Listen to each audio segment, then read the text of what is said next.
Хора, днеска Галин ще скача и от тето е този и тези гаражи. Гога не е прав. Как не можеш? Майка ти. Я бе. Аре бе, Гога, моля ти са.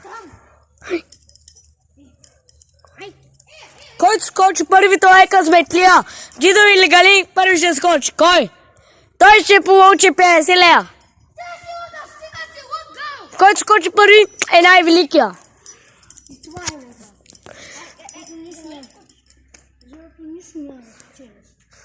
Може си най-великия. Мога да скоча там. Ама не. Аз мога да скоча там, бе. Долу. Да? И Галин ще скача ето. Да.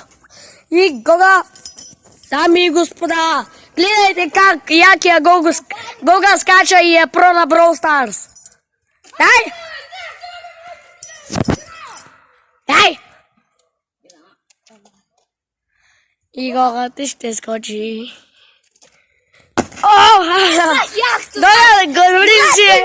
Яхта! Каква ти покажа скоча? Алекс, ти си говорил,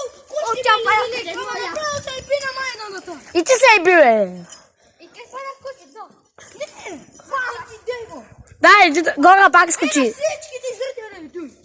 И на твоята майка и покажи до вечера, да се го наврел газа. Ход скочи полето, виж за. Да, той... Той си го навре, а той Който ще ви... си го навре, баща.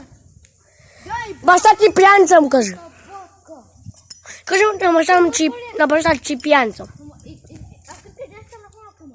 Имам телефон, маги. Дай, да. Ти си най-великия. Не си най-великия си. Да си подари от гамази. Да. Не, давай. Показвай във видеото ми. Ето той да ще го блокирам. Няма нищо ме блокират. Защото и даже не е за YouTube. Хора, съжалявам, този ти нормалния просто се изпика. Къде ще скачам? Майка ти, гледай ти хубаво. Гледай ти хубаво. Давай, Гога.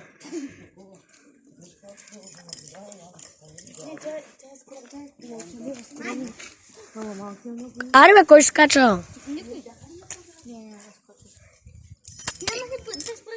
Не. Да, я ще ви я дам. Чао, хора.